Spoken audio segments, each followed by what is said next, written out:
Year 1160 Mongolia एक ऐसी जगह थी जहां आपस में लड़ने वाले नोमैडिक ट्राइबल ग्रुप्स राज किया करते थे। ईयर 1162 मंगोलिया के लेक बाइकाल के पास जन्म लिया एक ऐसे योद्धा ने जिसने पहली बार पूरे मंगोलिया को एकजुट कर उनके सबसे बड़े शत्रु चाइना को हराकर ऑलमोस्ट पूरी तरह से कब्जा कर लिया। साल 1221 गेंगिस खान इंडस नदी के किनारे पर खड़ा है, भारत के सीमा के बहुत नजदीक। अगला निशाना हो सकता है भारत, लेकिन भारत से मुड़के वो वापस चाइना की ओर चले जाता है। इन सारे घटनाओं ने एक साथ मिलकर रंगी है इतिहास की सबसे पुरानी बदले की कहानी, एक ऐसी कहानी जिसमें बदले की आग ने छोटे लड़के को विवश कर दिया। पूरे kingdom of western Xia, Jin dynasty, Kara Khitai empire और ख्वारिज्मिया एम्पायर को घुटने टिकाने पर। साल 1206 मंगोलिया, जिस पर सदियों से कई चीनी शासकों ने आक्रमण किया, लूटा और पूरी तरह से तबाह कर दिया। ये मंगोलिया के इतिहास का सबसे काला दौर था।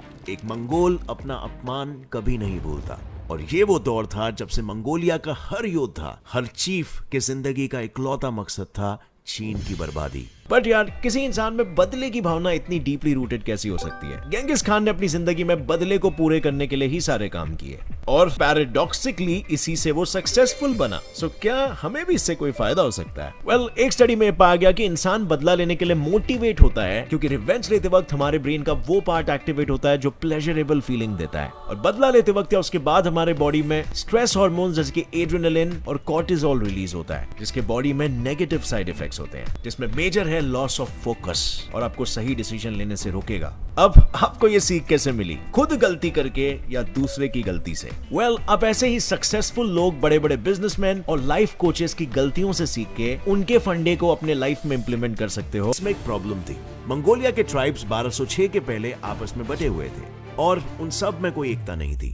अब समय के पहिए को थोड़ा सा घुमाते हैं और साल 1162 में जाते हैं, जब तेमुजिन का जन्म हुआ मंगोलिया के क्लैन के चीफ के घर में। एक ऐसा चीफ जिसका परिवार भी मंगोलिया के सबसे सम्मानित और अमीर परिवारों में से एक है, लेकिन कब तक? ईयर 1171 में तेमुजिन के पिता येसुगे बघातु की मौत हो जाती है। मौत का कारण एक राइवल क्लैन का षड्यंत्र। अब ये तेमुजिन और उसके परिवार की जिंदगी में एक बहुत ही बड़ा मोड़ था, क्योंकि इसके बाद मंगोलिया के शाही परिवार को उनके क्लैन से बेदखल कर दिया। तेमुजिन और उसका परिवार इस मुसीबत को सरवाइव कर लेता है और 1178 में वो बोटे नाम की एक लड़की से शादी करके अपनी जिंदगी खुशी से बिताने लगता है। लेकिन तेमुजिन की ये खुशी ज्यादा समय तक नहीं टिक पाई। वजह, पड़ोस के एक क्लैन ने तेमुजिन के घर पर हमला करके बोटे को अगवा कर लिया, और निहत्था तेमुजिन चाहते हुए भी कुछ नहीं कर सका। इस बात ने उसके दिल पर इतना बड़ा घाव कर दिया कि उस घाव से बदले का खून बहने लगा। उसने निश्चय कर लिया कि वो बोटे का बदला लेकर ही रहेगा, लेकिन एक पूरे क्लैन पे वो आक्रमण अकेले नहीं कर सकता था, और तेमुजिन को ये पता था कि उसके इस बदले में उसका साथ सिर्फ एक ही इंसान दे सकता है, उसका ब्लड ब्रदर जमुखा। और उसके इस विश्वास पर जमुखा भी खरा उतरा। दोनों ने मिलकर रातों रात दुश्मन के काबिले पर हमला बोल दिया और आखिर बोटे को वापस हासिल कर ही लिया। तेमुजिन और जमुखा की ये एकता रंग लाई। उनका पहला मकसद साकार हो चुका था और अब वक्त आ गया था अपने दूसरे मकसद को पूरा करने का, वो काम कर दिखाने का जिसका सपना मंगोलिया के हर योद्धा ने देखा था, चाइना से बदला। तेमुजिन का बदला उसके लिए कितना जरूरी था, इस बात का अंदाजा इसी बात से लगाया जा सकता है कि उसने कभी धन संपत्ति को जरूरी नहीं समझा। उसे इन सभी भौतिक वस्तुओं से ज्यादा सत्ता और अधिकार का लालच था, और उसकी यही सोच भारत की सीमाओं पर पहुंचकर भी यहाँ पर हमला नहीं करने की वजहों में से एक थी। सोने की चिड़िया कहे जाने वाले भारत की संपत्ति गेंगिस खान के कोई काम की नहीं थी। उसे तो सिर्फ एक ही चीज की चाह थी, बदला। सो अब जब उसे रोकने वाला कोई नहीं था, तब जमुखा के आर्मी और तेमुजिन के लीडरशिप के साथ दोनों ने धीरे धीरे कर सबसे पहले पूरे मंगोलिया को अपने कब्जे में ला लिया। पर कहते हैं ना, एक मियां में दो तलवारें नहीं रह सकती। उसी तरह मंगोलिया का खान कोई एक ही हो सकता था, सिर्फ एक, और इससे इन दोनों ब्लड ब्रदर्स में एक ब्लडी जंग छिड़ गई, जिसके नतीजे में दोनों तरफ के सोल्जर्स ने अपने लीडर को चुनना शुरू किया, जिसमें तेमुजिन का पलड़ा भारी था, क्योंकि तेमुजिन एक ऐसा उम्दा लीडर था जिसके लीडरशिप में सैनिक हो या चीफ, सभी को समानता से ट्रीट किया जाता था। और ये बात देखकर जमुखा के लोग भी तेमुजिन की तरफ जुड़ने लगे, जिसकी वजह से जमुखा को हराकर तेमुजिन बन गया मंगोलिया को एक करने वाला महान रूलर। एक ऐसा रूलर जिसको इतिहास के पन्नों में एक ही नाम से जाना जाता है, गेंगिस खान। वो गेंगिस खान जिसने अपने जीवन में हमेशा बस एक ही लक्ष्य रखा, दुश्मनों से बदला। और इस बदले के तीर का अगला निशाना था चाइना, जिसमें उनका पहला दुश्मन था वेस्टर्न जिया, वो इलाका जो मंगोलिया के सबसे नजदीक था। और दूसरा दुश्मन था चिन एम्पायर, जिसने मंगोलियंस का जीना मुश्किल कर दिया था। और इसीलिए कोई भी देरी ना करते हुए गेंगिस खान ने चाइना पर हमला कर दिया और महज 5 सालों में यानी कि 1210 तक वेस्टर्न जिया को पूरी तरह से अपने कब्जे में कर उसे अपना गुलाम बना लिया। इस जीत के लिए उसने अपने ही दुश्मनों की ताकत को अपना हथियार बनाया और यह हथियार था चाइना का सीज टैक्टिक। एक ऐसी टैक्टिक जिसमें वो दुश्मन के इलाकों को पूरी तरीके से घेर लेता था, जिससे दुश्मन के पास सिर्फ 2 रास्ते बचते थे, एक तो गेंगिस खान का सामना करना या फिर दूसरा सरेंडर कर देना। लेकिन कोई भी रास्ता चुनो, उसका नतीजा तो सिर्फ एक ही था, गेंगिस खान की जीत। लेकिन सिर्फ टैक्टिक्स ही नहीं, इनके साथ साथ गेंगिस खान ने एक और एक चीज का काफी ज्ञान लिया, लोगों से उनके धर्म और उनकी विद्या। गेंगिस खान टेग्रिस्ट धर्म का पालन करने वाला इंसान था, किंतु वो सभी धर्मों के नैतिक मूल्यों और उनसे मिलने वाली सीख का सम्मान करता था। और उन्हीं धर्मों में से एक था बुद्धिज्म, जिसकी जन्मभूमि थी भारत।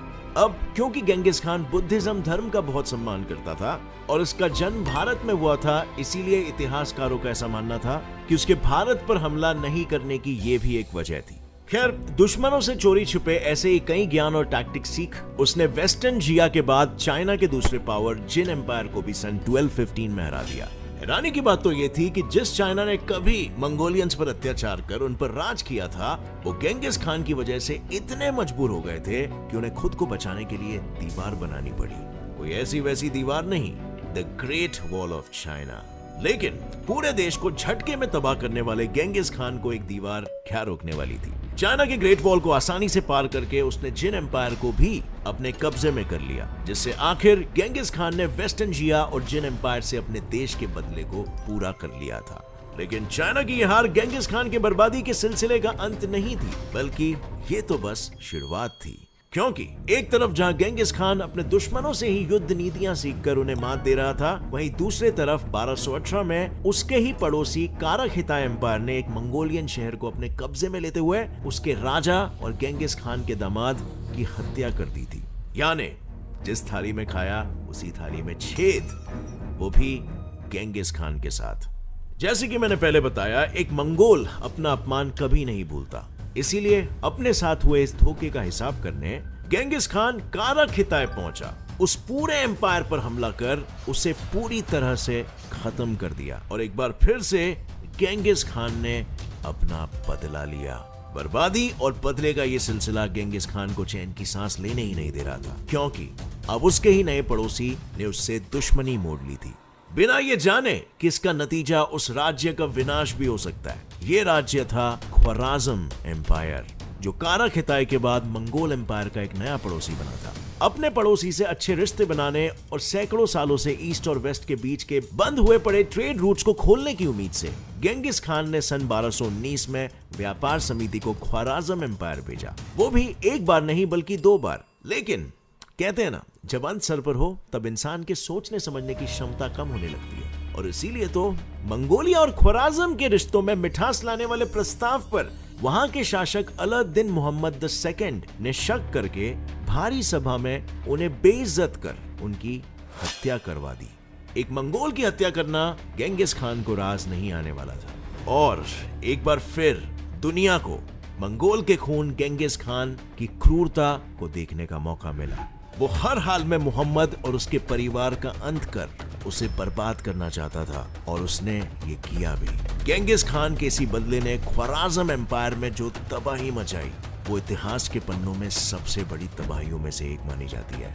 इस तबाही के बाद मोहम्मद, जिसे अपने एम्पायर का घमंड था, वो दुम दबाकर भगोड़ा बनकर भाग गया और ख्वाराज़म एम्पायर उनके नक्शे से मिटकर मंगोल का हिस्सा बन गया।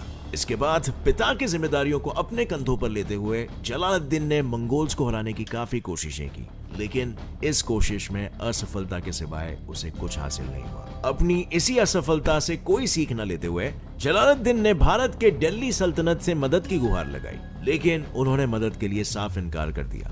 अब क्योंकि दिल्ली के सुल्तान ने मोहम्मद के बेटे की कोई मदद नहीं की थी, इसीलिए गेंगिस खान के पास भारत से बदला लेने की कोई वजह नहीं थी और शायद इसीलिए उसने कभी भारत पर हमला करने का विचार नहीं किया, क्योंकि गेंगिस खान वहीं हमला करता था जहां से उसकी कोई रंजिश हो। और ऐसे ही एक रंजिश गेंगिस खान के अपनों ने उसे दी। साल 1221 में जब वो ख्वाराज़म एम्पायर का खात्मा कर रहा था, तभी जिस वेस्टर्न शिया पर उसने कब्जा किया था, उसने गेंगिस खान की मदद के लिए युद्ध भूमि में अपनी सेना भेजने से इनकार कर दिया। ये गेंगिस खान के लिए किसी धोखे से कम नहीं था और इसीलिए ख्वाराज़म का युद्ध खत्म करते ही वो एशिया के बाकी हिस्सों में अपना दबदबा बनाने की जगह वापस चाइना की ओर बढ़ने लगा। अपनों से मिले हुए धोखे के बाद गेंगिस खान ने बाकी के एशिया पर कब्जा करने के सपने को रद्द कर दिया और जाहिर सी बात है, अगर वो आगे आया ही नहीं तो वो भारत तक कैसे पहुंचता। इन्हीं सब वजहों से तिनके से ताज तक का सफर तय करने वाले गेंगिस खान ने कभी इंडिया पर हमला नहीं किया। लेकिन इन सब से एक बात जरूर साफ हो जाती है कि गेंगिस खान के लिए उसका बदला ही सब कुछ था। तभी तो जहां जहां उसके साथ विश्वासघात हुआ, उसने सभी राज्यों में विनाश का इतिहास लिखा और जिस साम्राज्य से उसका कोई वास्ता नहीं था, वहां पर किसी भी प्रकार के लालच ने उसे वहां पर आने का आमंत्रण नहीं दिया। पर क्या गेंगिस खान के इंडिया पर हमला नहीं करने की वजह सिर्फ यही थी, या फिर इतिहास के पन्नों में इससे जुड़ा और भी कोई राज दर्ज है? अपना जवाब नीचे कमेंट्स में लिखना और अगर गेंगिस खान के इतिहास से आपको कुछ सीखने मिला तो एक लाइक जरूर ठोकना। गेट्स इट फैक्ट चैनल को भी सब्सक्राइब कर लो, क्योंकि ऐसे ही नॉलेजेबल और क्यूरियोसिटी इंसाइटिंग वीडियोस आपको सिर्फ यहीं पर देखने मिलेगा, जो आपकी नॉलेज को हमेशा बढ़ाते रहेगा। So stay tuned for the next one. Keep learning. जय हिंद।